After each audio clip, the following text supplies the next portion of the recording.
Alors là, Alicia, je suis en train de jouer à cache-cache avec Romaric dans un gros pot de fleurs. On est sur une aire de jeu pour enfants. Oula, salut toi.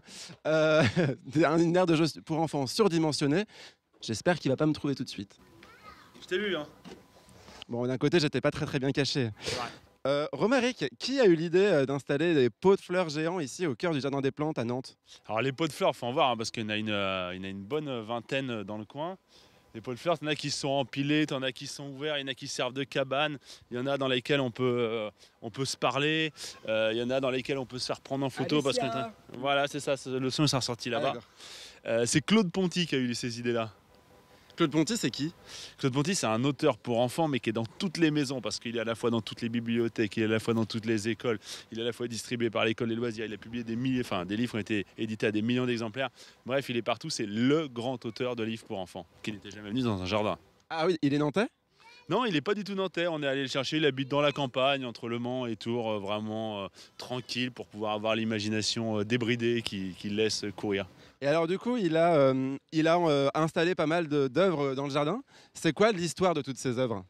Les œuvres qu'il a faites, en fait, il a commencé, c'est ce qu'il fait dans ses livres, c'est pour ça qu'on lui a demandé de venir, c'est qu'il donne vie à la matière inerte. Et donc là, on voit des outils qui commencent à avoir un visage, qui vont bientôt se mettre à parler.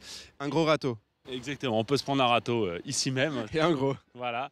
Et l'autre chose qu'il fait, en plus de donner vie à la matière un peu inerte, c'est les rapports d'échelle, de les modifier. Et donc il adore, par exemple, il y a un banc géant dans le jardin, donc on passe sous un banc, il y avait des génies qui sortaient des fleurs, qui avaient rien que la tête, faisaient 3 fois ma taille. Et là, il nous fait des pots géants, en fait, il fait le tas de pots du fond du jardin, qui est géant. C'est un dépôt de pots, donc dépôt.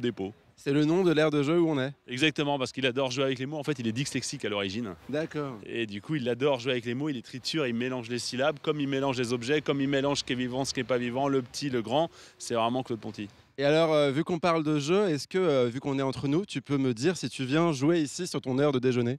Alors, ce que je viens faire, c'est que je joue à regarder ceux qui jouent. Je prends mon sandwich, je m'assieds sur une chaise et je regarde tous les enfants, les familles, les parents qui regardent les enfants, les grands-parents s'éclater sur l'aire de jeu. Bah moi, je vais peut-être rester là jusqu'à midi. Et puis, Alicia, tu vas peut-être me rejoindre, non?